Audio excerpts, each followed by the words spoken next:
Bonjour à tous et bienvenue dans Anti-Sèche. Avant de commencer, je voulais vous montrer ceci. Il est beau, n'est-ce pas? Il est même magnifique, non? Enfin bref, vous êtes-vous déjà demandé comment différencier de l'argile faïence de l'argile grès? Il existe différentes manières, plus ou moins fiables, dirons-nous. La plus connue d'entre elles consiste à mettre du vinaigre sur de l'argile. Si celle-ci mousse, c'est que l'on aurait affaire à de la faïence. Dans le cas contraire, du grès. Soyons clairs, c'est faux. Cela indique simplement la présence plus ou moins importante de calcaire dans votre terre, et en aucun cas le type que l'on a entre les mains. Pour peu que vous ayez un sol calcaire et que vous y trouviez de l'argile, celle-ci est très probablement calcaire, sans pour autant être de la faïence. Alors oui, cela fonctionne avec le grès acheté dans le commerce, mais c'est parce que le grès a été choisi et conditionné pour faire de la céramique. Et du coup, on se retrouve coincé. Effectivement, comment on va différencier par exemple de la porcelaine du grès? Parce que la porcelaine et le grès réagissent exactement de la même manière, ils ne bullent pas.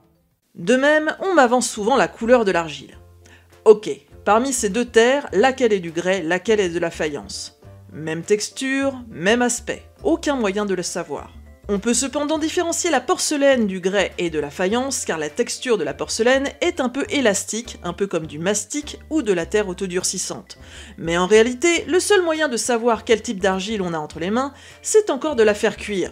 La faïence peut cuire de 950 degrés à 1100 degrés et le grès de 950 degrés à 1300 degrés. Dans le cas où vous récupéreriez de l'argile et que vous voulez savoir s'il s'agit de grès, de faïence ou éventuellement de porcelaine, procédez de cette manière. Commencez par prendre du grès dont vous connaissez la provenance, au pire, achetez-en si vous n'en avez pas. Faites un petit pot, prenez votre terre inconnue, faites-en une bille, placez-la au centre et biscuitez les deux à 980 degrés. Cela ne craint rien. Une fois vos thés sont cuits, relancez-en une à la température de cuisson du grès, à savoir autour de 1250-1300 degrés. Si votre bille ressort impeccable, c'est qu'elle est en grès. Sinon... Vous vous demandez sans doute ce qu'il se passe si votre bille n'est pas en grès. Si elle est en porcelaine, elle ressortira tout aussi blanche.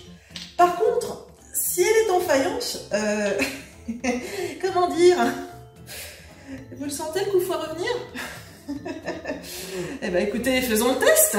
Pour l'expérience, j'ai fait un petit pot en grès avec en son centre un petit pingouin en faïence rouge. Après une première cuisson à 980 degrés, les deux ressortent sans problème. Normal, toutes les terres passent à 980 degrés. Ensuite, on passe à l'émaillage. À l'extérieur du pot, je mets de l'émail grès. Et sur le petit pingouin, je mets de l'émail faïence. Et on met le tout à cuire à 1280 degrés. Sachez que vous pouvez procéder de la même manière si vous avez de l'émail dont vous ne connaissez pas la provenance. Enduisez l'intérieur du pot, et pas l'extérieur, et regardez comment il ressort. Tout comme l'argile, tous les émaux ne cuisent pas à la même température. Il y en a pour le grès et d'autres pour la faïence, et on ne peut pas les intervertir comme on veut. Allez, c'est cuit, on défourne. Le suspense est intense. Et voilà le résultat. L'émail grès est ressorti sans problème. Par contre, le pingouin a fondu, bullé, carbonisé. Voilà le résultat. En fait, pour tout vous dire, à la base je voulais faire un petit bonhomme de neige, mais je me suis dit que ça allait un peu trop vous spoiler la suite, donc j'ai fait un pingouin.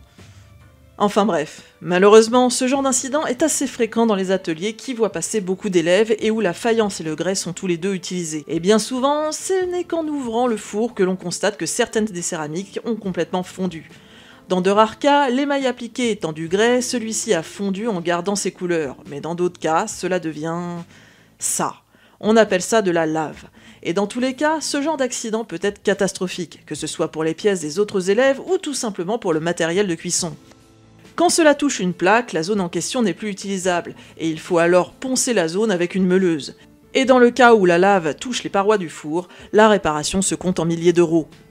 C'est l'une des raisons pour laquelle, dans un atelier, on ne doit pas déplacer les pièces des autres, et surtout celles émaillées, même pour faire de la place, car vous ne pouvez pas savoir ce que vous avez réellement entre les mains.